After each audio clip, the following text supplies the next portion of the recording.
Hi, you are closer than you think to having this apple really work, and I know you're not truly happy with it, but you're close.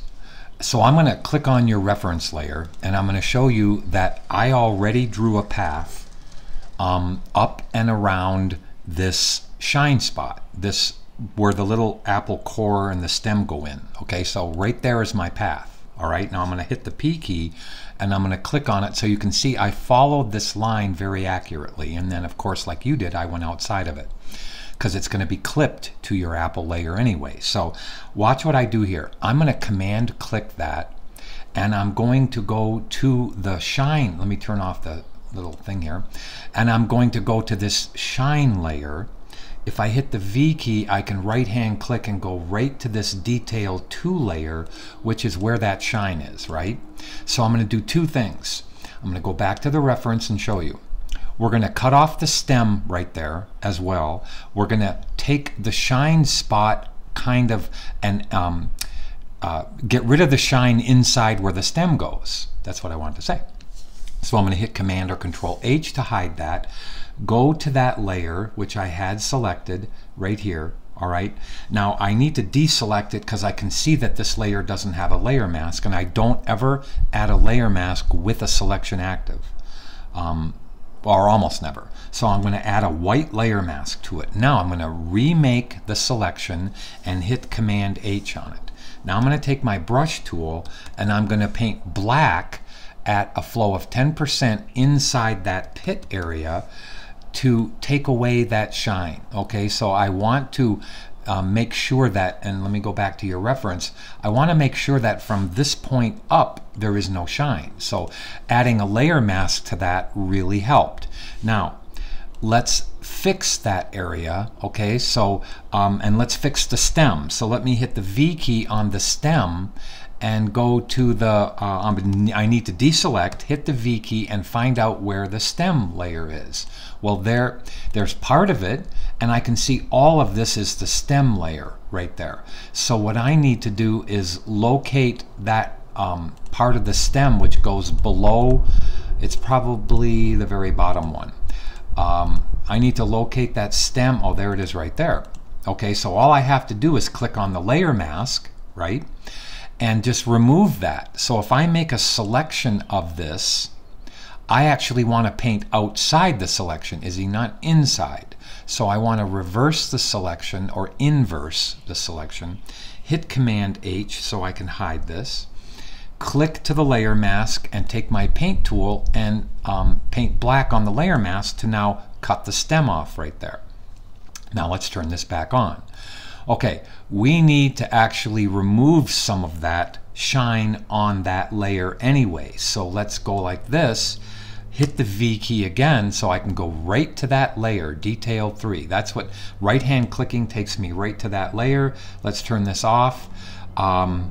It's actually not that layer. Let's see what other layer it is. Detail 2 is the layer I want. So I click on the layer mask, hit the B key, and let's reduce this shine as it comes right up into here. And now watch how quickly I can make this whole apple have more color and have your texture show up, which you did a good job on. Okay, so first let me hit the V key, turn this off, and now I want to actually reduce these dark parts right here. This dark part, I want to reduce those.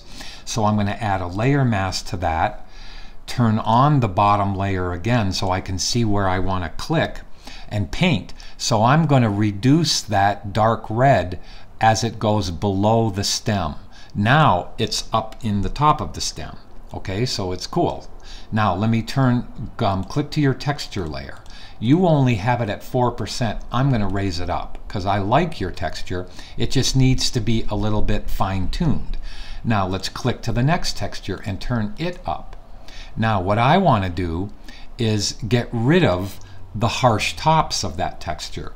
So I'm going to click to your Wacom texture layer mask, hit the B key, make it big, make my flow on the brush about 20, right-hand click and make sure it's a soft brush.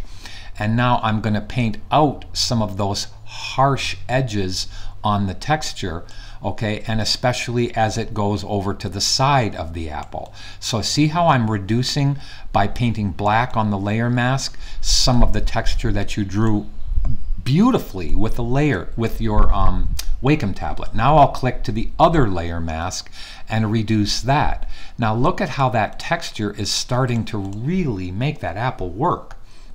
Now let's go to your apple color and add a new layer. I should call it apple color 8. So I'll click it and copy it, paste it in there, remove the 7 and put in an 8. Now this is what I want to do to it. It's already clipped, right? So I'm going to hit the B key and I'm going to grab this really pretty red right here, this red right there. See how I'm grabbing that red? And now it's a really vibrant red. See it? Now let's just flood it. 20% is too much, Izzy, so I'm going to go down to 10%, and we're going to paint the top of the apple here and give it more dimension, more heavy value, okay, with that red. Now I want to go to the dark red, so I'm going to click it and I'm going to add another layer and I'm going to call it number 9. Now over here I'll paint where the dark is, and I want it a little bit more vibrant red, so let's move it over to the vibrant part of this, and now let's get in there and let's now paint some of this around that top part of the apple. Now I can use the same value to increase the darkness from the stem layer up from where that hole is, because if you look at your reference, it's a little darker inside of that. So let's help that, okay? So let me turn off that layer. Let me click to this again, and let's find an area to do this. So let me hit Command or Control H. Let's go one layer below your stem. So I'm going to go one layer below your stem and make sure it's clipped as well. So everything gets clipped. Whoops, not to the stem. Okay, so everything gets clipped to the apple. I love how you've clipped everything to the stem. So back to this. Now, if I increase this darkness inside and behind the stem, then we are going to have it go into that hole a little bit better. Okay. Now I need to just freehand a little bit to bring this here. Let me turn this on. See how this dark red or the red actually wraps around this and curves into the apple? Well, I'm going to try to help that, but I'm going to freehand that. So I'm going to go to a layer like this, reclip it, just reclip it, deselect everything, and I'm just going to choose a little bit brighter red right about there, and I'm just going to help this as it gets and needs this value to come over to here and move its way down. Now, let's do the same thing on the other side. Let's just paint a little bit of this red across the top and a little bit more in here behind the stem. Now we have more of a, now let me back off. That feels better. It feels right. Now, I think that some of the texture over here in this dark area should even be darker. So I'm going to use your texture. Watch how cool this is. I'm going to Command click or Control click that texture right there. Okay, see how I turned your image into another selection? If I hit Command H, I can actually make a new layer above the one I just made, reclip it, and all I want to do, let me move over to here, all I want to do is use this dark and put in a few of those texture lines in this dark area. So watch how I just kind of add them to here, and then I will Gaussian blur this so they're not so prominent. Okay, but you need this value in here to really make it work. Now, that doesn't look very good yet, right?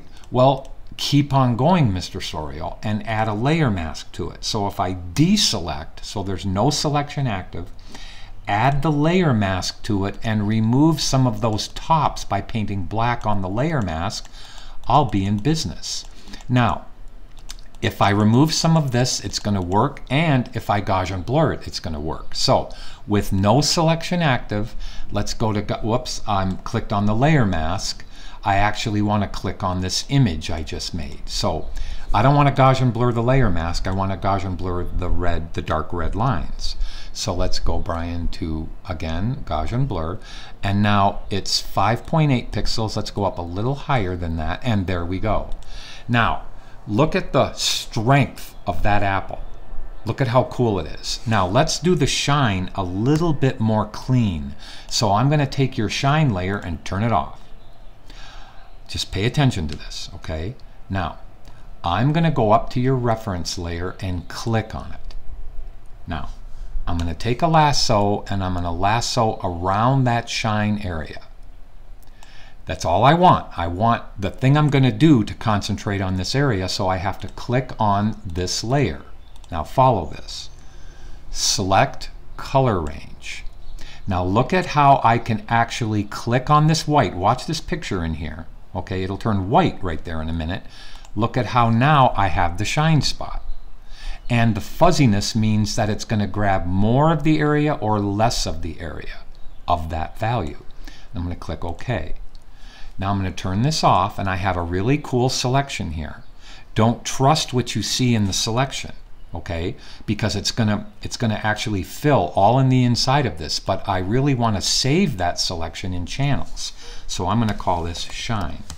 Now in channels, I don't really have to show you this, but in channels, look at how we have a shine spot right there. So I'm going to click on it. See how we have a really pretty shine spot. So now I'll click back up to the RGB image, make the channels palette smaller. I just wanted you to see that. And hit Command or Control H. Now, let me find that shine layer again, which was right there. And I'm going to put a new shine layer right there. Shine 2. And it's already clipped, right? So I hit my brush tool. I already have the value that I need because I got it when I was in the color range. Okay. Now let me back off on it and let's paint the shine. Now look at how neat that is. Look at how pretty that is. And it's almost exactly what you want from here.